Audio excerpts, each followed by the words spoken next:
Hi, everybody. This is Terrilyn Chun from Multnomah County Library in Portland, Oregon.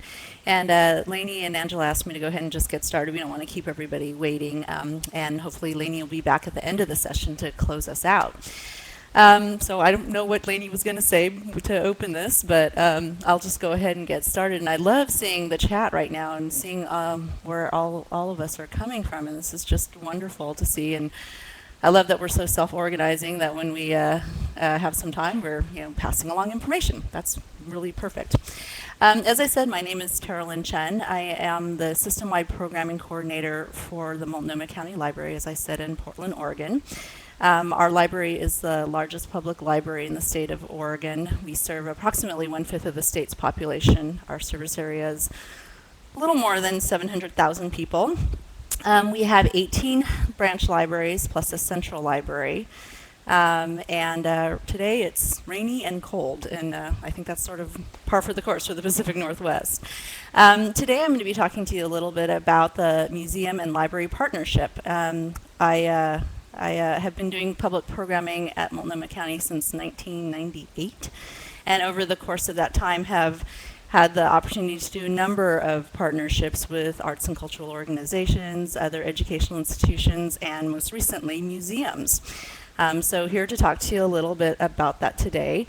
I do want to say that today's session is being presented for programminglibrarian.org with support from the Institute of Museum and Library Services and the ALA Cultural Communities Fund. Today, just a couple things I'm hoping that you all will get out of this presentation. Opportunity for you to hear some examples of museum and library partnerships, learn about the benefits and potential pitfalls, and find out where to go to learn more. And if there's anything else that I don't get to during the first part of the presentation, there will be time at the end, hopefully, to ask some questions. I have about 45 minutes worth of material, and hopefully we'll have some time at the end for questions and then be able to continue our learning through the programminglibrarian.org website. So a couple of reasons why, if you aren't already engaged in a museum and library partnership, you might want to consider one. First is resource sharing. In these fiscally tight times, I think it's really important to avoid duplication of efforts and to share resources as much as possible and get the biggest bang for your buck. In our case, we're also really interested in doing outreach to new and underserved audiences, and a lot of times partners will have access to those audiences that you are looking to particularly reach out to. Another reason would be expertise. As a public library, we have a lot of resources available to us, a lot of breadth, but not necessarily depth in particular issues. And so finding a partner that has expertise in a topic or an area that you're interested in would be another reason. Just a really quick test. Can everybody hear me? Some people looks like aren't. Okay, looks like a lot of yeses here. Okay. Let's see, going on.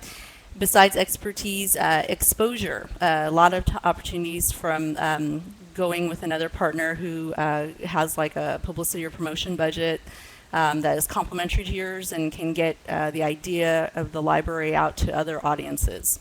And then there's also the goodwill and support that is generated when you partner successfully with other organizations in your community. Word travels, other people will seek you out to partner with as well.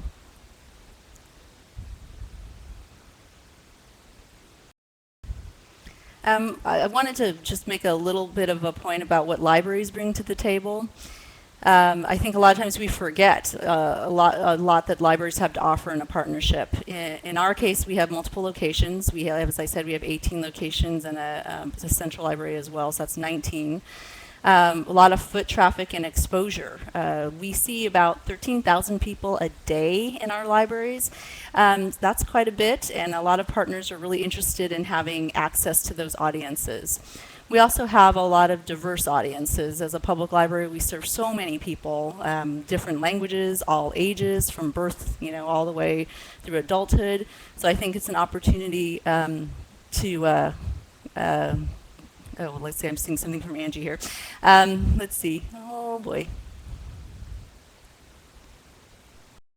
Just 1 second. Technology. When it works great, it's great. Let's see. Okay. Let's see. I've already flipped through some slides here. Let's go on here. Again, I'm talking about diverse audiences. Again, like I said, we serve so many different types of people. So we are also a great opportunity for our partners to reach audiences that they are also not reaching. A couple of ways that museums and libraries can partner: collections, shared collections, collections in different places, programming, and of course shared physical space. There are a lot of projects going on right now that you'll hear about a little later on in the presentation that actually have museums that have libraries in them, or libraries that have permanent exhibit space for museum exhibits. So these are just a couple of ways that libraries and museums can partner. A couple of things to keep in mind: there is no free lunch, and by that I mean that partnerships take time and energy, that's staff resources, to maintain. When you're approached with something that sounds like an awesome partnership, someone wants to provide you with exhibits or displays, it's just important to remember that those sorts of things take time to coordinate. It's important to have clear communication, whether that's a written contract or agreement or memorandum of understanding or letter of agreement, just to ensure that everybody's on the same page. And then also to ensure that it's a good fit for all. And I say that because I think libraries have a really hard time saying no to anything. And I think it's better sometimes in the beginning to really look at proposals and decide, is this going to be a good fit? Is this meeting our missions, our values? Is this partnership going to be beneficial to the library and to the community? And if those questions aren't affirmative, and if you feel like it's going to be more work than it's worth, that it's better to walk away, in the beginning, and just as opposed to going down a path that's going to be really difficult to manage. So it's important, I think, to just really look at those situations and say, again, is this going to bring something to our community? Is this going to enhance the library's standing in the community? Is this going to, establish a partnership that will have long-term effects? Those sorts of things, and hopefully that those are all in place. So I was going to talk to you a little bit in brief, about a couple of library partnerships, museum library partnerships that we've been involved in, and then in depth about the most recent one that we've just finished up with the Oregon Museum of Science and Industry.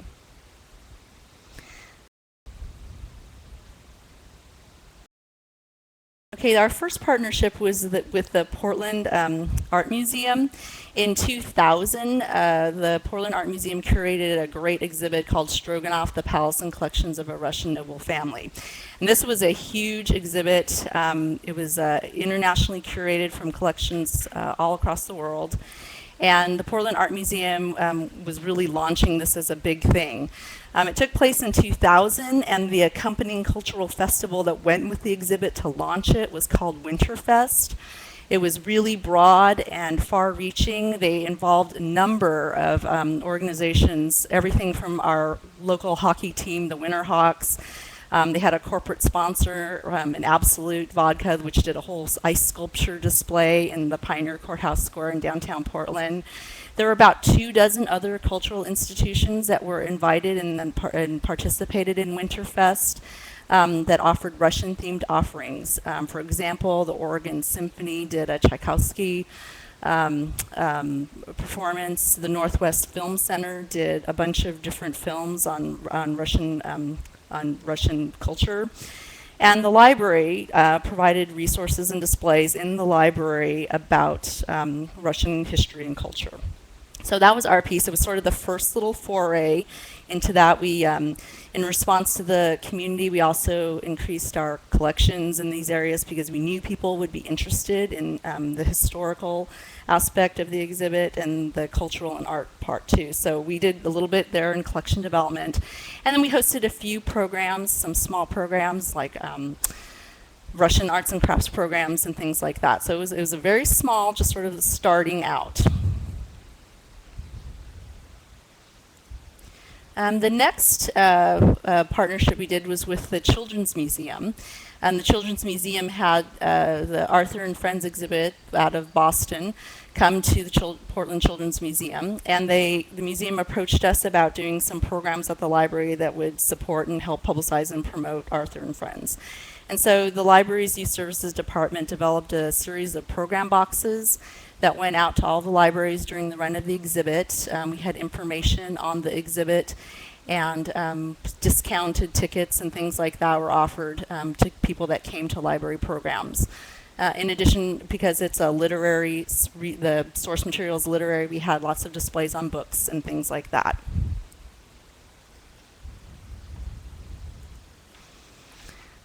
So at this point, I kind of just wanted to hear from you all. Let's see if this works now, technology. Have you or are you engaged in a museum and library partnership? And just yes or no. If you guys want to just really quickly click on there. Take a minute to do that, just so we can get an idea of who already is doing things like this.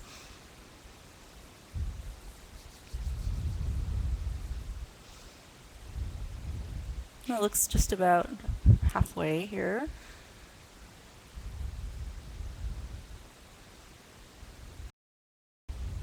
Okay. Well, great. Lots of people seem to already be doing something like this, and a little later on we'll ask you how it feels and what you're all doing in those partnerships. Give you an opportunity to let us know about that.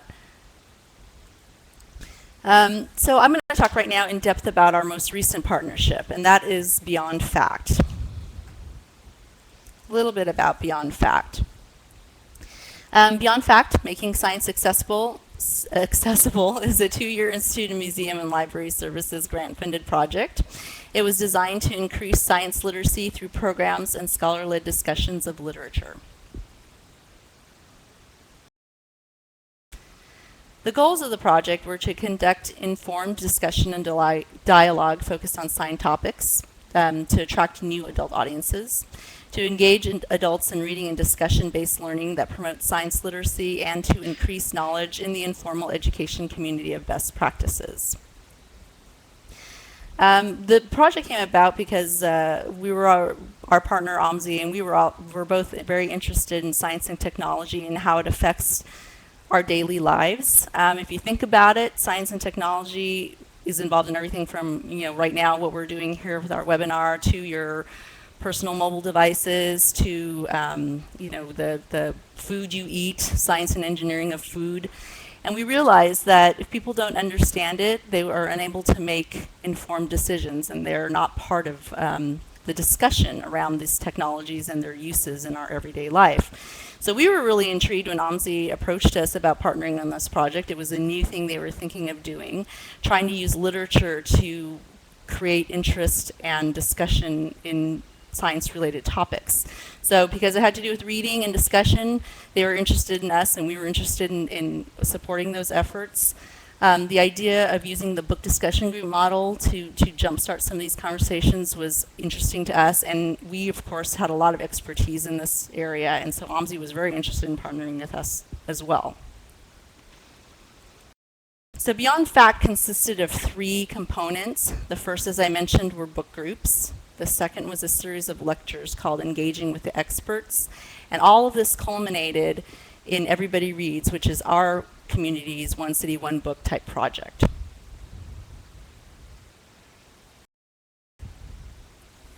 So we started first with the Beyond Fact book discussion groups. We had put together 4 scholar-led book discussion groups, and the 4 topics you see are there: the science of being human, our living planet, science favorites, and the evolution of invention. This was the first phase of the project. It took place in spring of 2009. It was a great opportunity for us to test the model and also to do some test titles.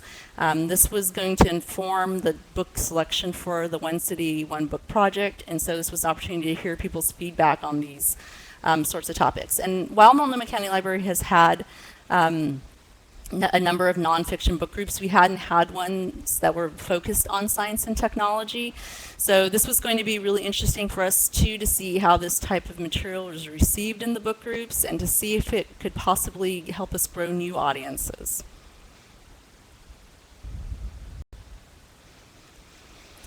So just a little bit here. I hope you guys can see this. Beyond fact, we had, again, like I said, the 4 strands, and here are the 4 titles that were used in each of those. This was a little bit of a departure for us in terms of the book groups, because these were going to be facilitated by scholars or experts in these areas. So it was a little bit different. We had to sort of rearrange how those were going to be implemented at the libraries. There was also some scholarly essays and things that were produced to help support the discussion, and those were made available to participants ahead of time. These 4 book groups were in addition to the approximately 21 other regular book groups that were happening in the library. So this was extra on top of that. Just important to know that this was, trying something new on top of something else was a little bit more work on our part. We had some experience having the scholar come to the book groups, because we had done a Read the Classics book group ahead the year or 2 before, and knew that it was a really popular format. People liked it. Instead of just talking about the themes in the book, you actually had an expert or scholar in the room who could give you more of a context for the writing, could answer questions, technical questions, and that kind of thing. And again, this is where OMSI's expertise really came into play, because OMSI had access to all those experts already and could very easily match the expert with the theme or the topic of the book. The next phase of the project, which happened, there was a little bit of overlap with the book groups, but they were the Beyond Fact lectures, and the title of the lecture series was Engaging the Experts. And these were modeled after OMSI's own successful science pubs, with a little bit more group discussion thrown in on top of that. Some of the Engaging with the Experts lectures were presented in conjunction with OMSI exhibits. Some of the topics were like crime scene investigation, forensic anthropology. And we were really interested in seeing how these worked. Every library has scholarly lectures and that kind of thing, but because they were modeled after the really successful science pubs that OMSI had already been doing, we were just really interested to see how the audience turnout would be for these. When I went to Science Pub to get an idea of what that was like, I'd never been to one before, and I walk in, and this is a program that people start lining up for or get in place for like in almost 2 hours in advance. This is how popular they are. And maybe it's the beer, I'm not sure, but it takes place at a local brew pub in a big auditorium. And there's a little bit of a pop quiz that happens ahead of time, so kind of just to test people's knowledge and background in the topics that are being covered tonight. That's really helpful and informative for the speaker as well. When I walked into that event and I looked around and I saw the audience was, mainly men, which was very interesting for us when our book groups and most of our programs are female attended. And the age range, was as young as 35 up to 40. We were really interested in plugging into that group and bringing the idea of library programs to this group too, and hoping that they would consider the library as a place to go to get other kinds of information as well. So I would just have killed for that audience. I have to tell you, it was really a great, engaged and lively audience. Here's just an example of some of the lecture series. And these happened at OMSI, again, broadening our audience, the OMSI audience, and kind of connecting it with the library audience.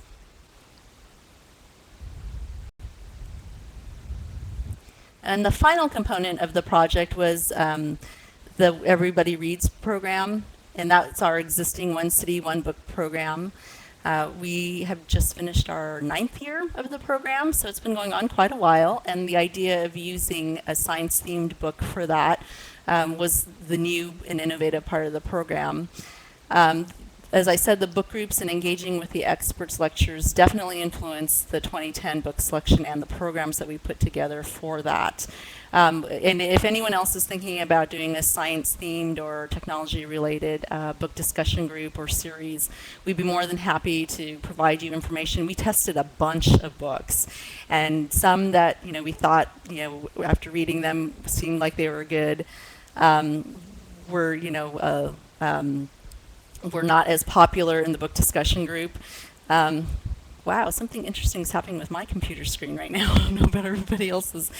But things that were that we thought would test that would be really well received, had sort of different sorts of reception. So if anybody wants any of that information, we're happy to provide it, and just feel free to contact us afterward. The book choice that we ended up with was The Ghost Map, and I'm not sure if everybody's familiar with that one, but it's by Stephen Johnson. And he is a really popular author who's done Everything Bad is Good for You, or Everything Good is Bad for You, I think, and The Invention of Air.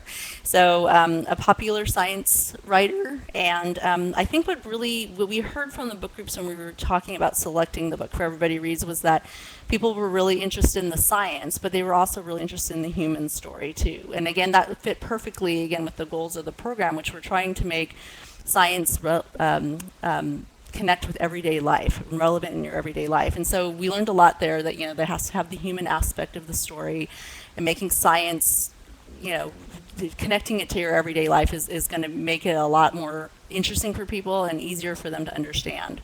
And again, the expertise from OMSI in helping us kind of make that meaningful to people and make it accessible to people was really valuable. Our Everybody Reads program took place January, March through March of this year. We do a project guide. This is a picture of the cover of our project guide.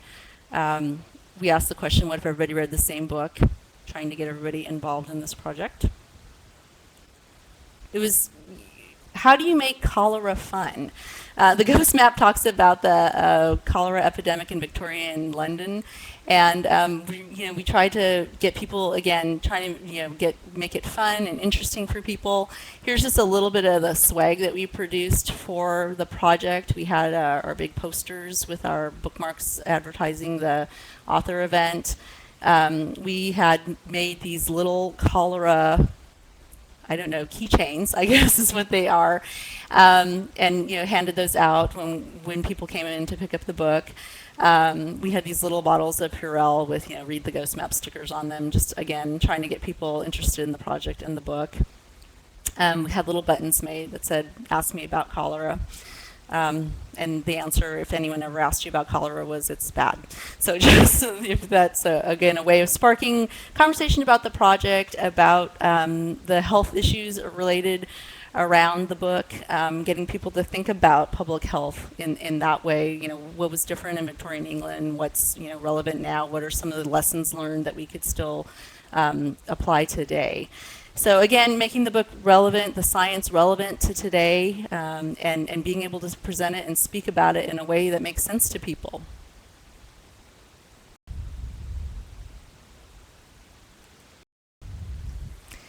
Our culminating event was, of course, the author talk, which was presented in conjunction with OMSI Science Pub, presented at the McMenamins Baghdad Theater. The topic, Stephen Johnson was very nice in taking material that he'd used before and sort of refashioning it and adding to it to talk again, to make the issue about current health situations and issues in contemporary society, making that sort of the focus of what he was talking about. And he touched on all kinds of things like urban planning, talked about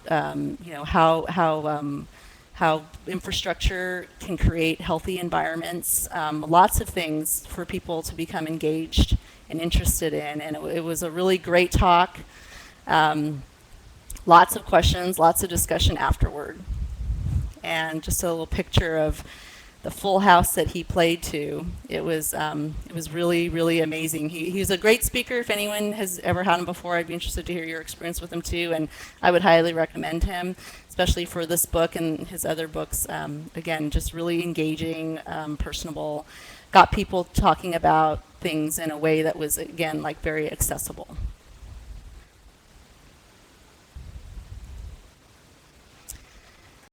So the way we evaluated our partnership and how we worked together was also by looking at the outcomes that we related to the goals that we'd set at the beginning of the project. Again, just to revisit those, conducting informed discussion and dialogue focused on science topics. We were really pleased to find that book groups were an effective model for doing this kind of thing. Just again, the nature of public libraries and the audiences they attract. We had people of diverse backgrounds, knowledge levels, and viewpoints in attendance.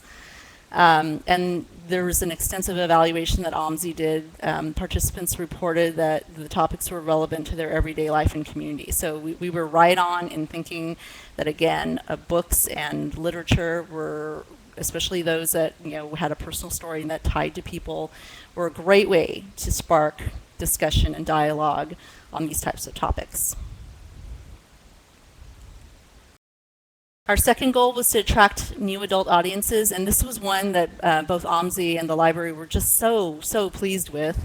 In our evaluations, we found that with the book groups, 62% of them had not visited OMSI within the 12 months prior to the Beyond Fact book group, and 76% of the people that came to those groups said that these were the first Multnomah County Library book groups they had attended, which again is awesome for us to know that there are new audiences out there that we can reach out to and that we can include in these types of programs.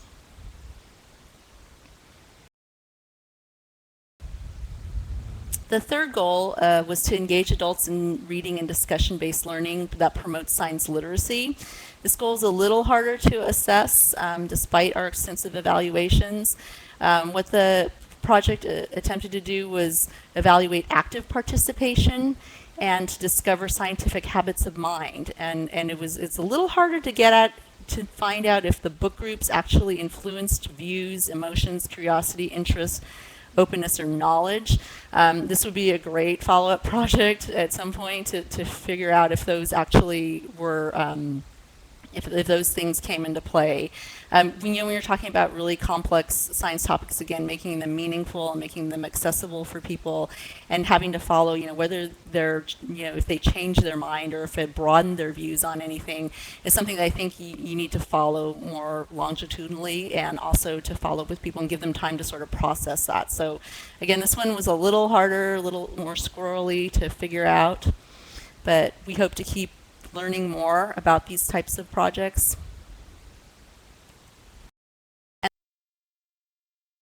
And then finally, the goal to increase knowledge in the informal education community on best practices on how to do this type of learning. And that meant conference presentations, articles, and things like this webinar.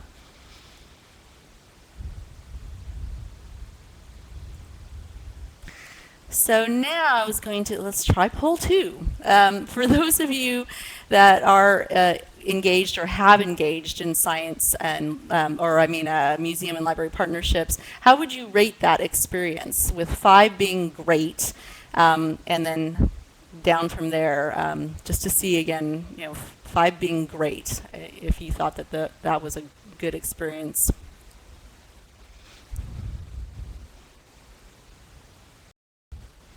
And I'll give you a minute here to weigh in on it. I will say from our perspective, I would give our experience with the Museum Library Partnership with OMSI a 5. It was amazing to have, again, like I said, the expertise and the resources to fall back on. OMSI also, maybe because they're a science museum, but they have a very rigorous evaluation, and we learned so much from this project about how to, everything from how to select materials, to the topics, to the types of support essays and things like that that people would need to have to be able to participate fully in the project. So we learned quite a bit, and we're going to have a lot more information as well from the project when it's over. I think we're finishing up the evaluation and the final report this month and next. And we hope to be sharing that with our colleagues as well in the future.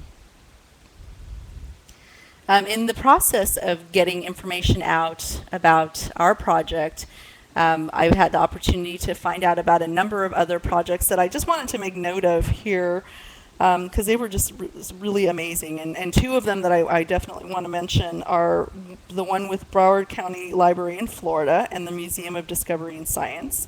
And then the other one is the Queens Library of New York and their partnership with the Exploratorium. So Broward County did a family science program, and here's a little brochure you can see there. And it was a all ages science program. And I'll just click here, sorry, give me a minute. 4 different themes, programs at a couple of different libraries, and they were all hands-on programs. So really bringing science up close and personal for kids and families. And here's a great picture of the families working on the different projects. Again, the idea of hands-on learning, especially for something as complex as science, is I think just really important. Again, making it meaningful to people, using like everyday household items to do the experiments. Showing people, I think, is really important in this.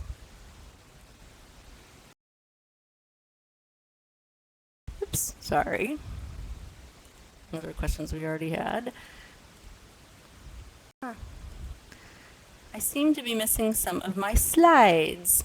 The other project I wanted to talk to you about, and I had some screenshots from the Queen's Library and the Exploratorium's partnership, but their partnership hits really all the areas that we were talking about: collections, programming, and shared physical space. The Queen's Library is doing the Children's Library Discovery Center, and that will be it will include hands-on interactive exhibits and learning labs. What I like about this project is that the library and the museum have really had a sounds like very successful partnership in listening to each other and hearing each other's needs and responding effectively to those. Another component of this project are these tabletop exhibits that they do at the library, and I think they did something like 36 of them, and they rotate among all the different Queen's libraries. And those were built in conjunction with the input from the libraries. So the library told them what kinds of questions they were hearing about science-related topics from school children, and the Exploratorium responded by creating and fabricating exhibits that helped explain and expand on those concepts. And to hear them talk about it it sounds like just a wonderful and mutually beneficial relationship. The Exploratorium, some of the things that they would think would be cool and neat to design, they would talk to the library about, and the library would say, it's more like this. Or, these are the sorts of questions that we're getting from people and the things that we're hearing. And the Exploratorium would, respond back to those suggestions. And it just sounds like a really collaborative partnership. And if any of our colleagues from Queen's Library are here today, hopefully they can add some at the end and share a little bit more about how that went. What I liked about that project also was that they built resource lists around that. They highlighted items in the collection that supported both the exhibits and the learning concepts that they were putting forth. Again, just drawing on the best talents of both those organizations was just amazing. They also so you had the convergence of both physical space, having a museum presence in the library and a library presence with the museum, the pulling together of the library's resources and tying them directly to that, and then also the idea of programs around that supported all of that learning. So I really want to highlight those 2 programs and make sure that you all check those out when you have a chance, because they were really impressive to me. Let's see. I had other slides here. Let me see. Our last poll, I just wanted to hear from you all if you wanted to hear from others about their museum and library partnerships. If today's presentation inspired you to want to learn more about it, and lovely, yes, everybody wants to.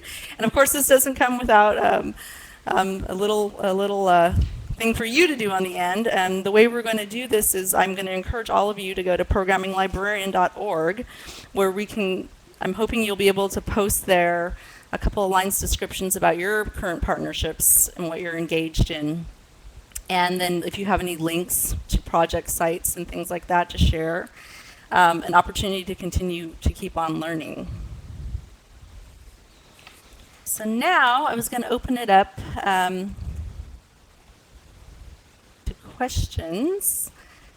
And also some contact information after we're done here. If anybody has questions for me, my information's there. And my colleague Amanda is, I think she's lurking here today, for all you museum folks. If you're interested from the museum's perspective on how the partnership worked and how it came about, I encourage you to give Amanda, send her a quick question there. So now I have time to take questions, and let me see. Bear with me, please. I'm just going to scroll up here. Okay. So Deborah Bowman asked, could you go over again briefly how museums benefit from partnership with libraries? Anything more than multiple locations, foot traffic, and diverse audiences?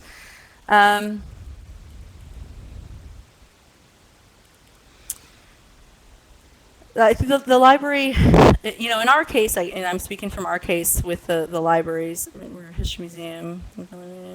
Okay. Just reading over Deborah's question again. Well, again, you know, reciprocally building each other's audiences and cross-promoting events, I think is a sort of a natural and easy one to think about, a benefit there. I think what the museum also gained from collaboration with us, again, you know, we have a lot of expertise to offer too in building resource lists and connecting people with different ways of learning about topics. So, you know, the museum is definitely interested in hands-on learning, tactile learning, but we can also provide materials that support that, whether they're books or DVDs or that kind of thing to help that. I think, you know, if there's any museum people out there that are also interested in piping up, you know, what you've benefited from with your library partnership, I think that would be good. You know, again, we have you know, the fact that we don't charge for admission to the library or to library programs, I think, you know, again, you're hitting another audience that might not otherwise be able to benefit from what the museum has to offer. So I think that that's definitely a draw. You know, we're open 7 days a week. I don't know about all of you, but we're open, you know, 7 days a week. And again, you know, having the ability for people to have contact with museum quality exhibits and displays, I think is something good too.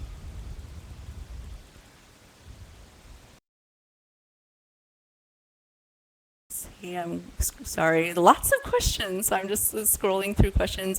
Deborah, I hope that helped you out there. If not, please post another chat thing there and we can talk some more. Beyond fact, let's see, I think we started that grant proposal process probably 2 years before the grant started, which was at the end of 2008. Again, huge credit to OMSI for meticulous planning. Again, they had a lot of information already about the approach that they wanted to take, and you know, they relied on us again for expertise in terms of the book discussion groups. How would those be run? How would they be formulated? How would they be publicized and promoted to the current library audience? So they took a lot of our input and expertise and advice and incorporated it into the grant. So, but it was a long process, I would say, at least 2 years in planning. And Amanda, pop in here and correct me if I've gotten any of that wrong. That question was from Sally. And now I'm looking at Jamie's question. How far was your library from the museums with which you partnered? All of us are located in the same county. So let's see, there's each of those museums has one physical location, and they were all within probably a 10 to 15 mile radius of the central library and also the other library locations. So that was Jamie's question. And Christine, let's see. Oops. Oh, lots of other questions.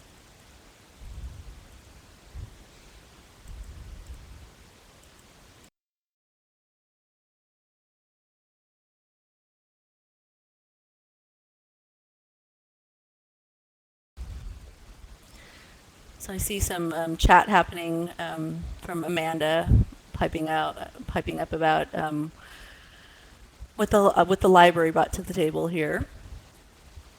And Lynn points out that museums provide great programming that's outside the expertise of and resources of museums.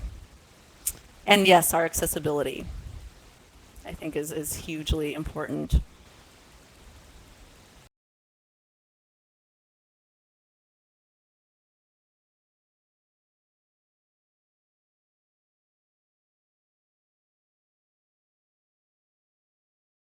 Okay, so Sally also asked a question of Amanda about the grant. How much was it for, and what was the match? I think it was a one-to-one match. Amanda, let me know if I'm getting this wrong. And it was a $225,000 two-year grant.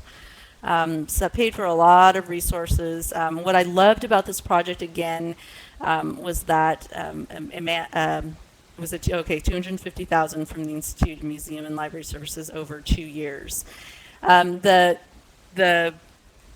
what I loved again about this project was the grant paid for staffing on OMSI's side to do a lot of the program planning, and most importantly for me, it was the evaluation too. So, we had stacks and stacks of data that we had collected over the course of the project, and OMSI is going to be churning through all of that and reporting out on us. That's how we got some of our great statistics, is again, their really great approach to designing the evaluations.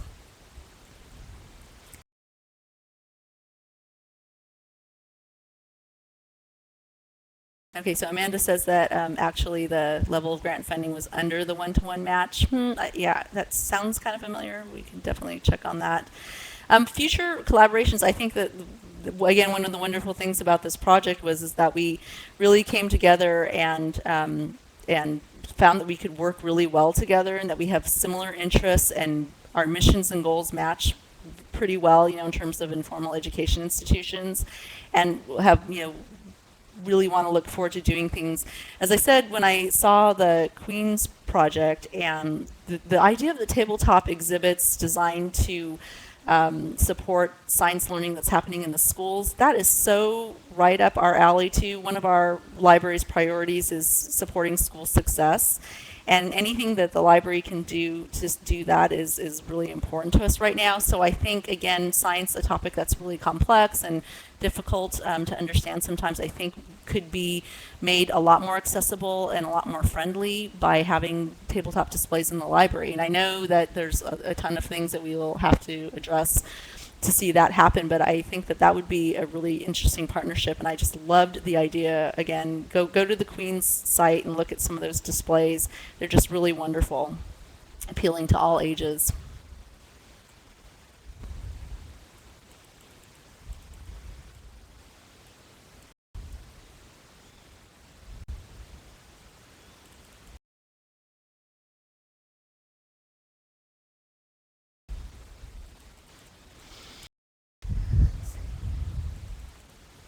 Some really great conversations going on via chat, or just actually sharing, information sharing going on via chat. I see a question from Rebecca. Any partnerships that you know of where the library lives in the museum, and is a partnership an ongoing thing? And Lynn answers that there's going to be a library in the Queen's Art Museum's new building. Awesome.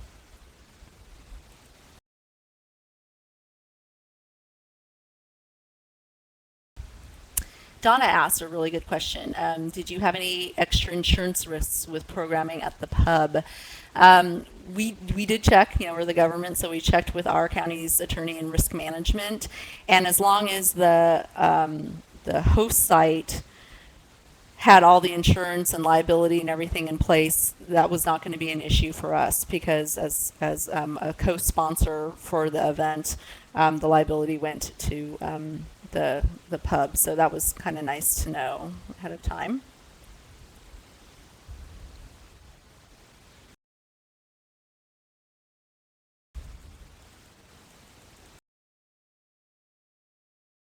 And some wonderful sharing going on here. I'm looking for any more questions for me. If anybody has questions, please let me know. And again, I encourage all of us to go to the Programming Librarian website once the webinar is over. I'd love to see a compilation of all these different projects that are happening.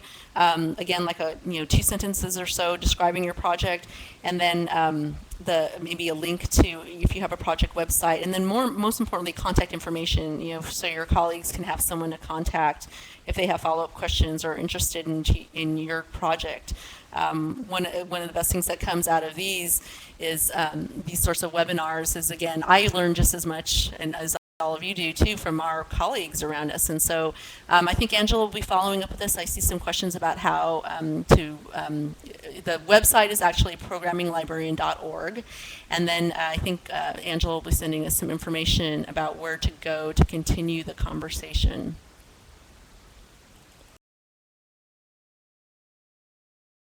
Carol asks if this presentation is going to be available in the archives, and I'm going to leave that to Lainey and Angela to answer. Linda wants to know if we have a list of resources highlighting grants for museum library partnerships, particularly for children. The Beyond Fact was an IMLS funded grant, so you can take a look there at the kinds of grants they're soliciting right now, grant applications they're soliciting right now. There's a lot of smaller grantors that do these types of things. I think, there's Angela's telling us how we can continue our conversation. Thank you, Angela, that's great. And again, that might be a place for us to post, those of you that have received funding from different organizations and grantors, what that was, and I know the ALA's PPO has a lot of resources on writing grants and funding and organizations for that.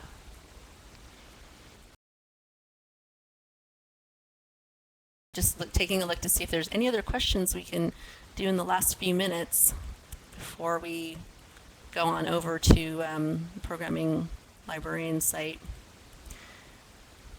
Nancy's question about libraries that have helped a children's museum get started, I think might be one that would be interesting and good to carry on Programming Librarian. So I think all the easily answered questions are out here right now. So I'm going to go ahead and turn it back over to Lainey and Angela for closing remarks. Thank you all for coming today and listening to me and sharing as well. It's been wonderful. And I hope to continue our conversation and learn some more from each other on the Programming Librarian website. It's been great. Again, all of you feel free to email me if there's anything you need in terms of the projects that I've talked about here today. I'd be happy to share with you. So I'm turning it back over to Angela and Lainey now. Thank you. This is Lainey, and I hope everyone can hear me. Thank you so much, Terrilyn. We really appreciate you taking over while there was this terrible technical malfunction. Terrilyn, again, is the system-wide programming coordinator from Multnomah County in Oregon, as well as a member of ALA's Public and Cultural Programs Advisory Committee. And I wanted to note that this session today is presented by programminglibrarian.org, a resource website of the ALA Public Programs Office, developed with support from the Institute of Museum and Library Services and the ALA Cultural Communities Fund. Before we leave the classroom today, I wanted to take just a moment to tell everyone about a few new traveling exhibitions that are available through the Public Programs Office. These 3 small format traveling exhibitions focus on Jewish artists who have contributed to the culture of the United States and the world through their lives and work. Public, academic, and special libraries, including museum libraries and Jewish community centers, are invited to apply for one of these exhibits by January 24th of 2011. And you can find out more about that by visiting ala.org/Jewish artists. So thank you all for joining us today, and thank you so much for your patience. In the classroom, we will be sending an email out to all of you by the end of this week with a link to an online survey. We hope you'll take that and share your feedback on the presentation with us. And we will also send a link to the archive of today's session, which I think Angie put in the chat. So thank you so much, Terrilyn, and thanks to all of you for joining us.